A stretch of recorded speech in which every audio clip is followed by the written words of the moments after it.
할렐루야. 새로 전도사님이 오신 줄 알았어요. 깜짝이야. 여기 한 10년 이상 서 계셨던 분. 네, 감사합니다. 지난 주간에 우리 수능을 마치고 돌아온 우리 고3 친구들 너무너무 애썼고요. 오늘의 예배를 통하여 또한 주님이 들려주시는 평안함이 있기를 소망합니다. 벌써 11월도 중순이 지났어요. 이제 2024년을 뒤돌아보고 남은 시간을 이제 마무리해야 할 그런 시간들입니다. 우리 친구들한테 2024년이 바라기는 하나님께 내가 그래도 조금 한 걸음 더 가까이 갔었던 한 해였던 것 같아 라고 이렇게 고백할 수 있는 그런 2024년이기를 바라봅니다. 오늘은 그래서 무슨 주일이다? 추수감사절, 추수감사 주일입니다. 나는 농사도 짓지 않았는데 친구들이 있을 수 있는데, 추수감사절이 원래는 한 해의 수확을 끝내고 지금까지 베풀어 주신 하나님의 은혜에 감사드리는 절기죠. 저기에 이제 포인트를 맞추는 겁니다. 지금까지 나를 이렇게 지키시고 보호하시고 인도하여 주시고 나의 삶을 다스려 주신 하나님의 그 은혜에 감사하는 그런 절기이죠. 우리 친구들의 마음에는 감사가 더 많은지 아쉬움이 더 많은지 되게 궁금해요. 어떤 사건을 바라보았을 때 언제나 한 가지만 가득 차기는 어려운 것 같아요. 항상 아쉬움 가운데서도 감사할 조건을 찾을 수 있고, 감사함 중에서도 또한 부족한 부분이 있죠. 그런데 무엇을 바라보고 어디에 집중하는가에 따라서 우리의 마음의 상태는 굉장히 다를 것 같아요.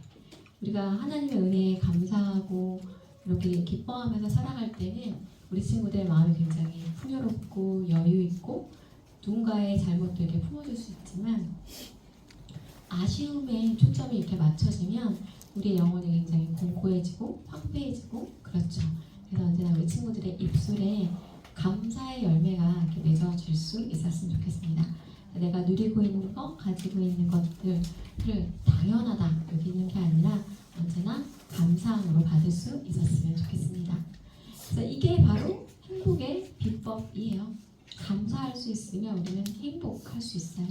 부족한 것을 내려놓고 감사한 것을 붙들면 우리는 행복해질 수 있음을 우리 친구들이 기억하면서, 무엇보다도 우리 친구들이 주님 안에 있는 하나님의 자녀이고 하나님의 딸, 아들이다 라는 이거를 언제나 든든히 붙들어서 삶의 어려운 가운데서도 결코 넘어지지 않을 수 있었으면 좋겠습니다. 그래서 오늘은 사도행전 24번째 이야기입니다. 와, 벌써 24번이나 했어. 그래서 오늘은 무엇이 더 소중한가 라는 제목으로 말씀을 전할 텐데요. 한 친구가 갈림길에 서 있죠. 세상과 하나님 사이에서 이렇게 서 있습니다. 그래서 이 친구처럼 우리는 살면서 정말 수많은 인생의 갈림길 앞에 서요.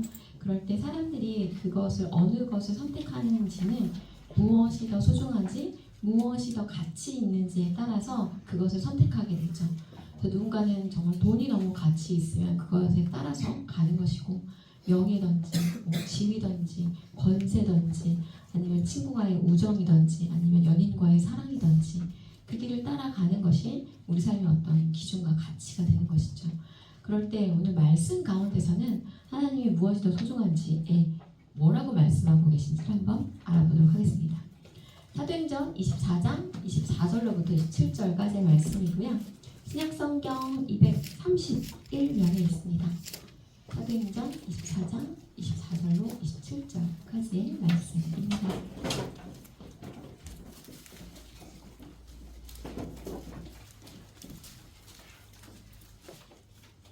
네, 저와 교독할게요. 수일 후에 벨릭스가 그 안에 유대 여자 드루실라와 함께 와서 바울을 불러 그리스도 예수 믿는 도를 듣거늘.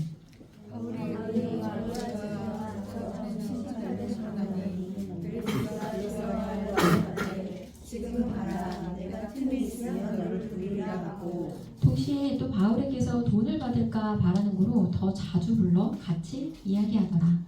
이때가 지나므로 도르기오 베스토가 벨릭스의 소임을 이어받으니 벨릭스가 유대인의 마음을 얻고자 하여 바울을 구유하여 두니라. 아멘.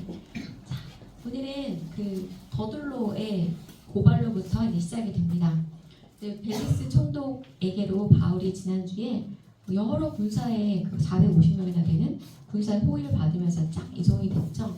그때 더둘로라는 사람이 이렇게 고발해요.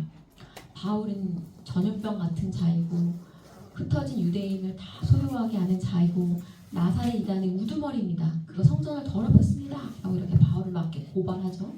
그러니까 대제사장 아나니아가 이 말이 맞습니다. 라고 이렇게 그의 발언을 지지해 줍니다.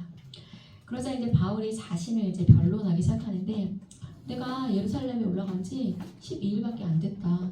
나는 성전에서 변론하거나 물을 소동하게 한 적이 없다. 나는 오직 하나님을 섬기고 율법과 선지자들의 기록된 그 말씀을 믿는 것뿐이다. 나는 결례를 행했고 모임도 없었고 소동도 없었다. 그리고 무엇보다도 나를 고소한 유대인들이 여기 없지 않느냐. 그들로 하여금 내가 공회 앞에 섰을 때 무슨 옳지 않은 일을 했는지 말하도록 해라. 라고 이렇게 자신을 변론하죠. 그리고 마지막으로 나는 죽은 자의 부활에 대해서 오늘 너희 앞에 신문받는다 라고 말한 것밖에 없다 라고 이렇게 팩트 위주로 자신을 변론합니다. 그러자 이 벨릭스 총독이 이렇게 말해요. 천부장 루시아가 내려오거든 너희 일을 처결하리라. 그 판단을 이렇게 미루는 것이죠. 그리고 자기의 아내인 이 두루실라와 함께 이 두루실라는 유대인 여자였고 이 세 번째 부인이었어요.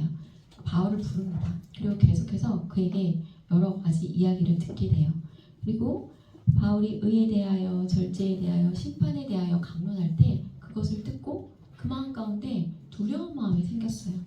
이럴 때 벨릭스가 어떻게 하냐면 이렇게 말합니다.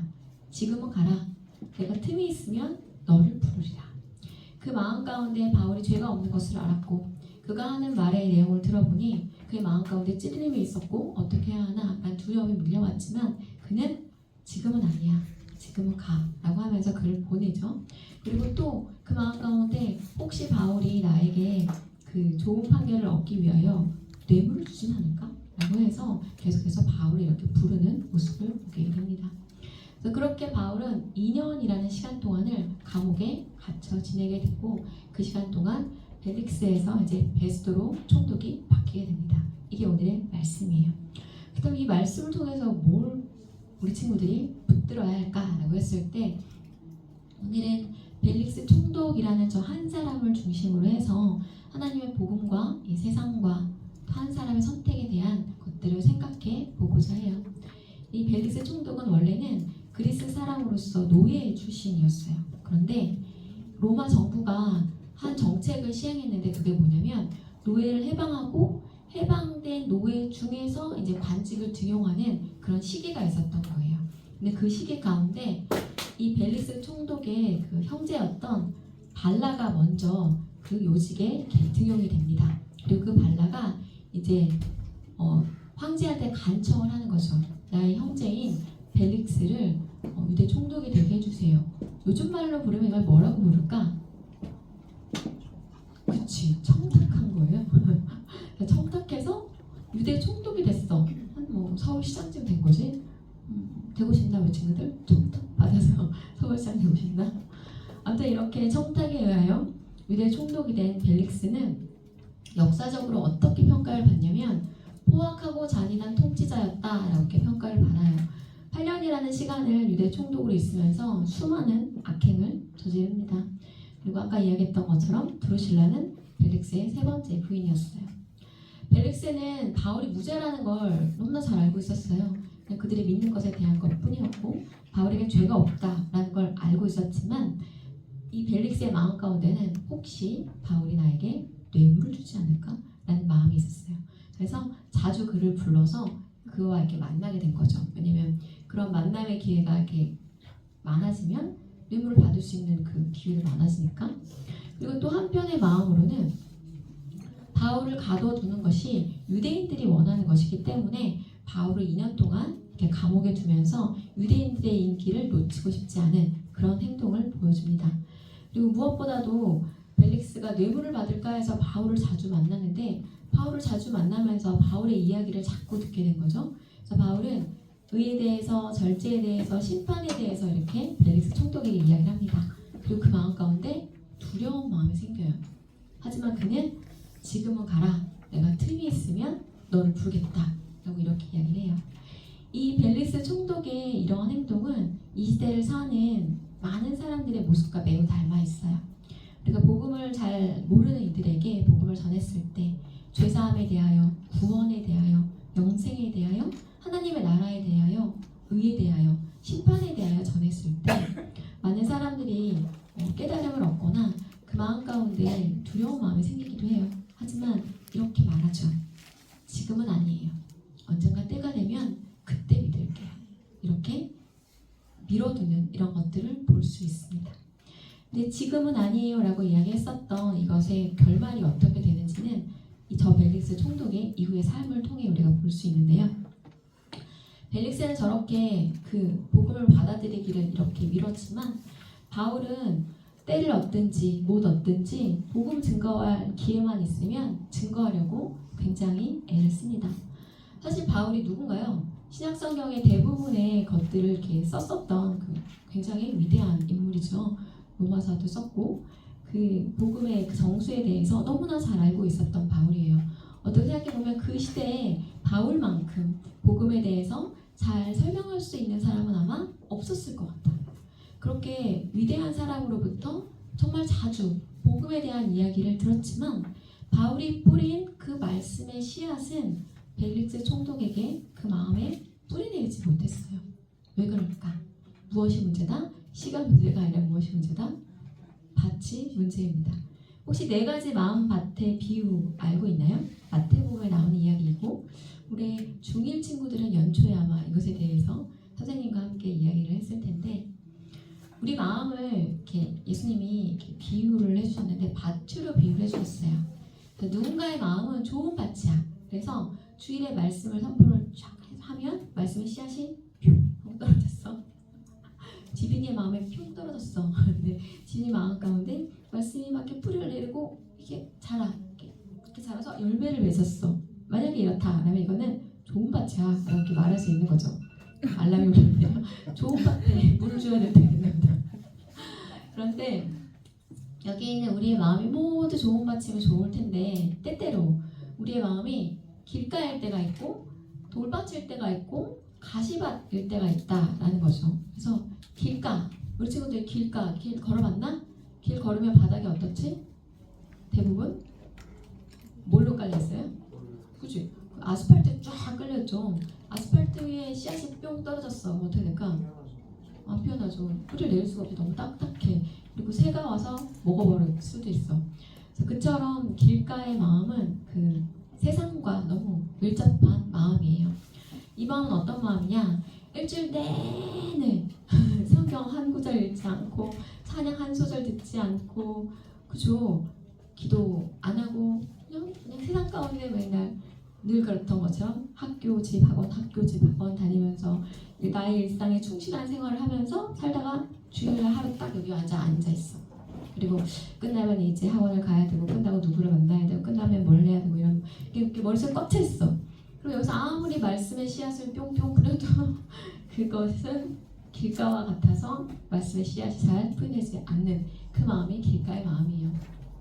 두 번째 마음밭은 그보단 좀 돌밭인데 말씀의 씨앗이 뿌려졌을 때 내려가서 뿌리가 나기는 해. 근데 밑에 돌이 쫙 깔려있어.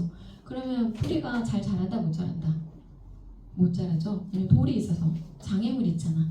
내 마음 가운데 어떤 상처와 아픔과 어떤 열등감과 자존심 저하와 뭐 이런 것들이 이렇게 곳곳에 포진했단 말이죠. 그래서 말씀이 이렇게 뿌려져서 뿌리가 내리긴 하지만 내리다가도 잘 자라지 못하는 마음이 돌밭과 같은 마음이에요. 세 번째 마음은 가시밭과 같은 마음인데 이번에는 이보다는 좀 뿌려져서 뿌리가 잘 내렸어. 그래서 조금 위에 땅 위로 드디어 올라왔어. 땅 위로 드디어 올라와서 자라야 되는데 뭐야? 이렇게 뚫고 가야 할 가시가 너무 많은 그런 가시밭과 같은 마음이죠. 세상에 대한 염려와 걱정과 근심과 나는 앞으로 이제 뭘 먹고 살아야 되지? 나의 진로는 어디로 가야 할까? 어느 대학으로 가야 되지? 뭐 이런 것들이 내 머릿속에 꽉 차서 말씀 따위는 잘 들어가지 않는 그런 마음에 바친 것이죠. 사실 이런 모든 밭과 같은 마음 중에서 벨릭스의 마음은 아마도 길가와도 같은 마음이었을 거다라고 저는 추측을 해봐요. 사실 저 모든 마음과 다 어느 정도 이렇게 연결이 되어져 있겠지만, 그래서 하나님의 말씀에 대하여 복음에 대하여 듣기는 들었지만 세상에 너무나 강력하게 붙들려 있어서 도무지 그 말씀의 씨앗이 뿌리내리지 못하는 그런 마음을 벨릭스 총독이 갖고 있었어요. 어때 우리 친구들은 벨릭스 총독이 부러운 거야? 노예였지만 서울시장이 됐어. 부를 가졌어. 명예도 있어. 그리고 사람들이 뇌물도 막 찔러줘. 돈도 많아. 부러워요? 어때요? 지금의 이 시대로 살면 우리 친구들 이 시대로 치원해서 바꿔보면 서울시장이야. 근데 크리스찬은 아니야. 어때? 부러운가? 지금 딱 벨릭스 총독 그래요. 그랬던 벨릭스 총독입니다.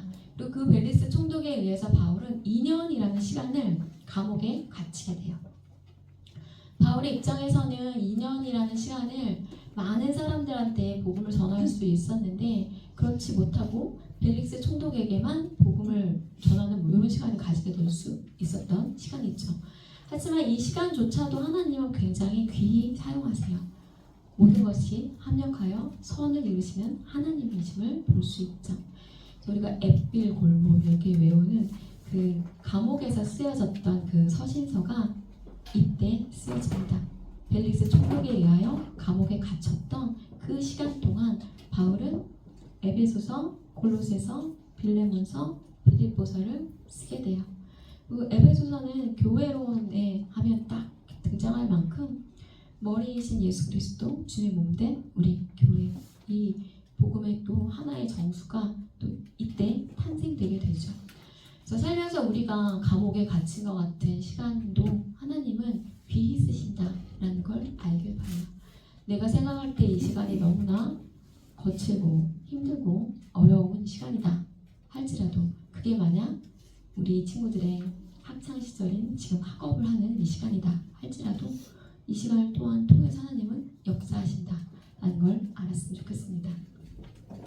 자, 그렇게 복음을 듣기는 들었지만 지금은 아니야. 지금은 가. 내가 때가 되면 너를 부를게 라고 이야기했었던 벨릭스의 그 마지막은 이렇습니다.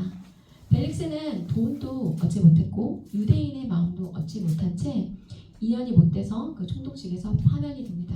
그리고 이후에 20년 뒤에 아주 큰 일이 일어나는데 그게 뭐냐? 폼페이 화산이 분출하죠. 그리고 그 도시에 있었던 2,000명이라는 사람이 그 화산 더미에 이렇게 깔려서 죽는 그런 일이 있습니다. 그리고 벨릭스와 그의 아내인 드루실라와 아들 모두 그 화산재에 파묻히는 게 되죠. 벨릭스 총독은 두 가지 갈림길에 있었어요. 탐욕적인 현세적인 쾌락과 한 진리의 말씀이라는 이 두 길에 섰을 때 그 진리의 말씀을 들었을 때 의에 대하여, 절제에 대하여, 심판에 대하여 그 마음 가운데 깨달음이 있었고 두려움이 있었지만 그는 진리의 말씀을 선택한 게 아니라 지금은 가, 내가 나중에 믿을게 라고 하고 이쪽을 선택한 거죠. 그리고 그로부터 20년 이후에 그는 저 폼페이 화산에 묻히는 최후를 맞이하게 됩니다. 그는 20년 동안 어떤 모습을 살았는지 우리는 알지 못해요. 하지만 분명한 건 그의 삶의 그 마지막의 여정은 구원이 없었고 영생이 없었고 하나님도 없었고 소망도 없었음을 우리는 너무나 명확하게 알 수 있는 것이죠. 만약에 벨릭스가 마지막을 알았다면 어땠을까라는 생각을 해보았어요. 저 도시가 폼페이예요. 되게 아름답죠. 저 당시에 되게 유명한 휴양지였대요. 대표 휴양지. 그랬었던 저 폼페이에 어느 날 화산이 분출하기 시작한 거죠. 처음에 사람들은 저러다 말겠지 했지만 정말 만 하루 동안 계속해서 화산이 엄청나게 분출하였고 그들은 그렇게 평온한 일상 가운데 살다가 갑자기 마지막을 맞이하게 됩니다. 벨릭스 총독이 마지막을 알았다면 선택이 좀 달라졌을까요? 어때요? 우리 친구들이 벨릭스 총독이라면 그랬을 것 같은가요? 비슷한 지금 너무나 동일한 일들이 우리 삶에도 펼쳐져요. 하나님은 성경을 통해서 마지막에 대하여 심판에 대하여 분명히 계속해서 말씀하시죠. 하지만 누군가는 그걸 귀담아 듣기도 하고 누군가는 지금은 아니에요. 지금 이렇게 평온한 세상이 펼쳐지는데요. 하면서 그냥 그렇게 일상을 살아가기도 합니다. 그래서 우리 친구들이 언제나 이 갈림길 앞에 선택의 기로 앞에 섰을 때 잘 선택할 수 있었으면 좋겠어요. 세상 사람들이 추구하는 것은 넓은 길이에요. 돈이고 쾌락이고 나 중심의 삶이라면 또 다른 한편에 하나님이 제시하시는 길은 영원한 것이죠. 하나님과 하나님의 말씀과 한 영혼을 귀히 여기는 그러한 길이에요. 이런 좁은 길과 넓은 길이라는 이런 선택지에서 우리 친구들이 그래서 결국 언제나 항상 주님을 선택할 수 있었으면 좋겠습니다. 세상과 하나님 이 사이에서 무엇을 선택할 것인지 우리 친구들이 뜻을 정하고 그렇게 뜻을 정한다면 하나님이 우리 친구들의 삶 가운데 늘 언제나 동행하면서 하나님의 지혜로 살 수 있도록 우리 친구들을 인도하시고 통치하시고 다스리실 것이에요. 우리 친구들이 이것을 믿었으면 좋겠어요. 그래서 하나님의 자녀된 그 특권을 누리며 살아가는 귀한 우리 친구들이 되었으면 좋겠습니다. 언젠가 이거 한번 보여준 적이 있는데 우리 친구들의 세상 가운데서는 우리 친구들의 삶이 우리 친구들의 손 안에 있다면 우리 친구들이 우리 친구들의 삶을 하나님 손에 이렇게 맡겨드리면 우리 친구들의 삶이 하나님의 손 안에 있습니다. 그래서 세상과 하나님이라는 이 갈림길에서 언제나 주님을 택하는 지혜로운 우리 친구들 되었으면 좋겠습니다. 오늘은 폼페이 화산이 거짓말이 아니라는 네, 관련된 영상 같이 보겠습니다. 운명의 그날이 왔다. 서기 79년 8월 24일 폼페이 사람들은 여느 날과 다름없이 활기찬 하루를 시작했을 것이다.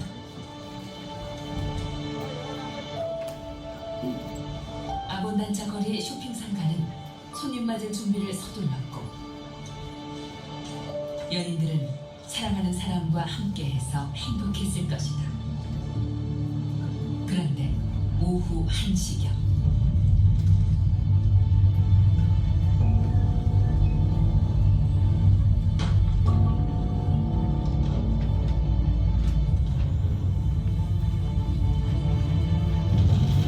사람들은 깜짝 놀라 베스비우스를 바라봤다.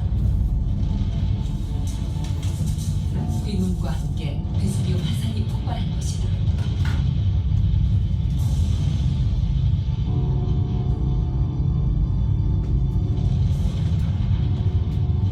당시 나폴리만에서 이 상황을 지켜보았던 로마의 작가 절동 플리니우스의 기록이 남아있어 그날의 자세한 상황을 알 수 있다. 첫 폭발이 일어나고 잠시 뒤 거대한 폭발이 일어났다. 폼페이 사람들은 곧 끝날 것이라고 생각했다. 그러나 그것은 대재앙의 시작에 불과했다. 곧이어 수백만 톤의 화산재와 부식물들이 쏟아졌다.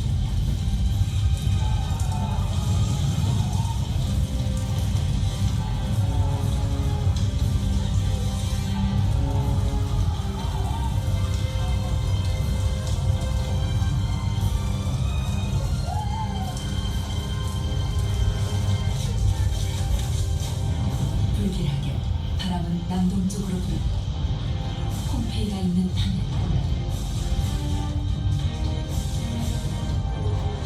폼페이 사람들에겐 시간이 없었다.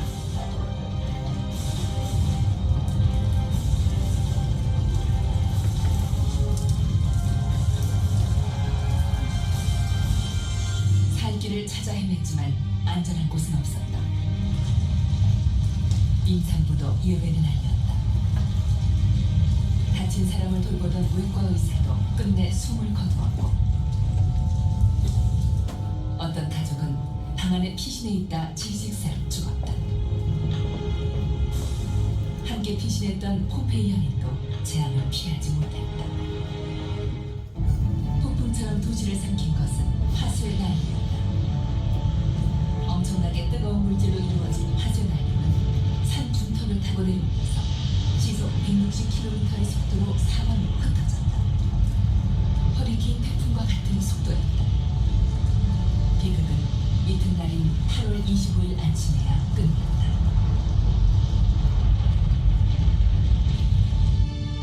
불과 하룻밤 사이 폼페이는 4m 높이로 쌓인 화산재에 묻혀버렸다. 사람도 도시도 지상에서 완전히 사라진 것이다.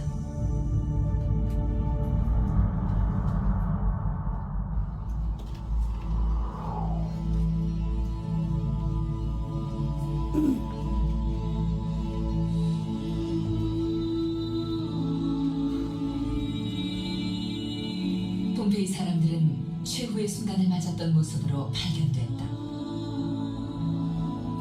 발굴을 담당했던 피오렐리 교수가 찾아낸 그 모습은 충격적이었다.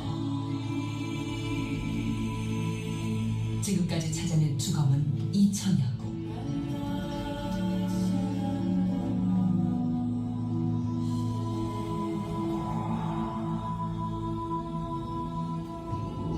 폼페이 주택의 작은 방에서 죽음을 맞이한 이들은 가족이었을 것이다.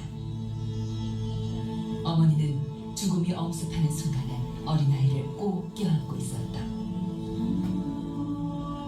골목길에서 엎드린 모습으로 발견된 이 남자는 의사였을 것이다.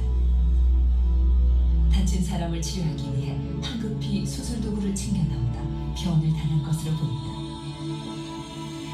그는 수술용 칼과 경자를 지니고 있었다.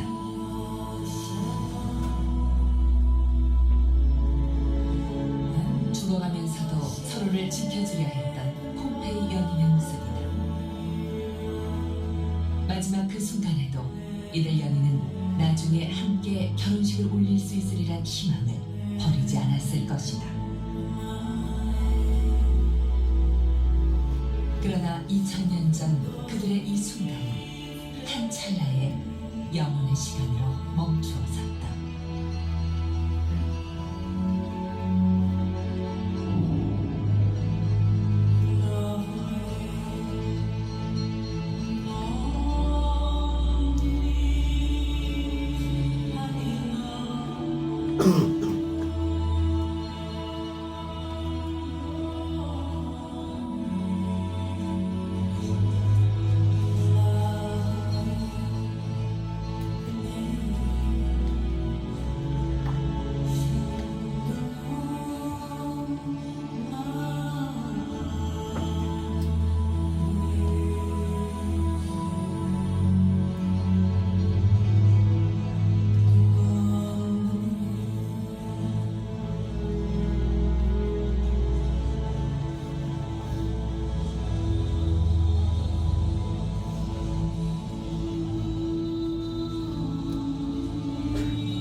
그 영원의 시간 속에 로마 제국의 도시 폼페이에 오늘이 있다.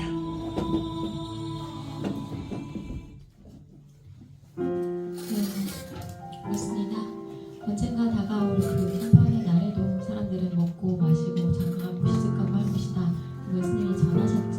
그래서 사람은 언제 태어난지 알 수 없는 것처럼 또 언제 하늘을 볼지 알 수 없는 그런 보장되지 않는 삶을 살아가죠. 그렇기 때문에 우리는 오늘 하루를 정말 충성되이 마음을 다하여 하나님 앞에 바로 서고자 하는 마음으로 살아가는 것 같습니다. 특별히 오늘은 우리 친구들이 이런 마음으로 찬양을 부르기 원합니다. 우리의 선택이 언제나 주를 향한 것이기를 소망하면서 우리의 삶을 받아주시길 소망하면서 우리의 예배를 받아주시길 소망하면서 나의 예배를 받으소서 함께 찬양하시겠습니다. 예수님 당신은 내 삶 구석구석까지 검색하시며 나를 원하시는 내 길을 밝혀서 영원한 생명의 길로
감사함의 축복과 구원과 영생과 하나님 나라에 대한 소망을 주신 하나님 앞에서 주님 앞에서 우리가 드릴 것은 마음과 뜻과 정성을 다하여 예배 자리로 나아가는 것이며 주님과 함께 동행하는 삶을 사는 것이고 우리 친구들이 다시 한번 기억하기 원합니다.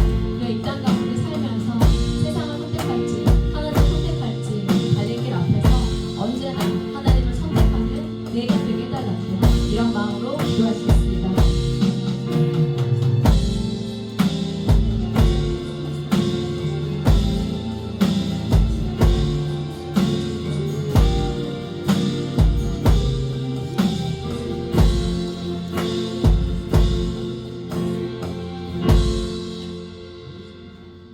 아버지 감사합니다. 오늘은 무엇을 선택할 것인가 라는 주제로 말씀을 전하였습니다. 그 시대에 어쩌면 그 지도층이었던 벨릭스 총독이란 한 인물을 중심으로 아버지 생각해 보았습니다. 이 땅을 살면서 부와 명예와 권세를 누리며 사는 것과 주의 복음을 듣고 믿고 알고 주님과 함께 동행하며 사는 삶, 과연 무엇이 더 축복된 삶인지 우리 친구들이 생각해 보기 원합니다. 벨릭스 총독이 바울로부터 의에 대하여, 절제에 대하여, 심판에 대하여 들었을 때 그 마음 가운데는 찔림과 두려움이 있었지만 그는 가라, 내가 나중에 듣겠다 라고 말씀하는 것을 봅니다. 아버지, 이 땅에 수많은 사람들이 그러합니다. 지금은 아니다. 지금은 나의 생활에 충실한 이후에 언젠가 때가 되면 복음을 듣고 믿겠다 라고 이야기하는 수많은 이들을 바라보게 됩니다. 아버지, 그들에게 우리의 삶이 유한한 것임을 깨닫게 하여 주시고 주님과 함께 오늘 하루를 사는 것이 얼마나 복된 인생인지를 그들이 알게 하여 주시옵소서. 무엇보다도 이 자리에 있는 귀한 우리 청소년부 친구들이 하나님의 자녀로서 사는 것이 얼마나 귀한 삶인지 깨닫게 하시며 언제나 주님 안에 거하고 주님과 동행하며 주님께서 비춰주시는 말씀의 빛, 성령의 빛을 따라 한 걸음 한 걸음 살아내는 귀한 우리 친구들 될 수 있도록 주여 은혜를 더하여 주시옵소서. 그래, 우리 친구들이 인생의 수많은 갈림길 앞에 섰을 때 하나님을 중심으로 무엇이 주님이 더 기뻐하시는지를 기준으로 선택할 수 있는 귀한 우리 친구들 될 수 있도록 주여 역사하여 주시옵소서. 오늘도 우리의 예배를 기쁘게 받아주신 주님께 감사드리며 우리 주 예수 그리스도의 이름으로 기도드립니다. 아멘. 내 삶은 주의 것 함께 찬양하시며 봉헌하시겠습니다.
우리의 삶은 주님의 것입니다.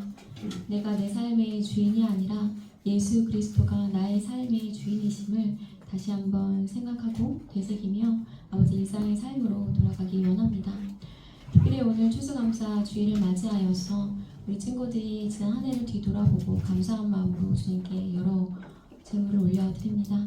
아버지, 귀한 이 헌금이 주가 원하시는 그곳에 귀하게 사용될 수 있도록 주께서 은혜를 더하여 주시옵소서. 우리 친구들이 어릴 때부터 자기가 누리고 있는 것들에 언제나 감사할 줄 알게 하시고 또한 덜어내어서 가지지 못한 자, 부족한 자, 어려운 이들을 돕는 귀한 마음도 허락하여 주시옵소서. 그래, 나 혼자 사는 것이 아니라 언제나 더불어 사는 그런 존재가 우리 인간임을 또한 깨닫는 그런 귀한 역사가 있게 하여 주시옵소서. 지난 목요일 수능을 치르고 돌아온 우리 귀한 수험생들 기억하여 주시고, 저들의 앞에 놓여진 여러 일정들이 있습니다. 논술과 면접과 수많은 실기와 이런 것들 앞에 저들의 마음을 온전히 붙들어 주시고 일희일비하지 않게 하시며, 언제나 나와 함께 하시는 그 주님과 함께 한 걸음 한 걸음 걸어가는 귀한 우리 친구들 될 수 있도록 주께서 역사하여 주시옵소서. 한 주간도 우리 친구들의 삶을 주께서 지키시고 돌보시고 인도하여 주실 것을 믿습니다. 이제는 우리 주 예수 그리스도의 은혜와 아버지 하나님의 사랑과 성령님의 교통하심이 세상과 하나님 사이에 그 갈림길 앞에서 언제나 주님을 선택하기를 소망하는 귀한 우리 청소년부 친구들 머리 위에, 참계시는 선생님들 위에, 주님의 몸된 교회 위에 이제로부터 영원까지 함께 있을지어다. 아멘.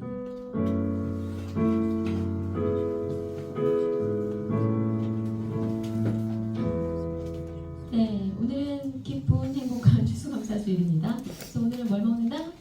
예. 그래서 오늘은 바깥으로 나가지 않고요, 각자 그 자리에서 피자 드시면서 즐거운 공과 나누시면 되겠습니다.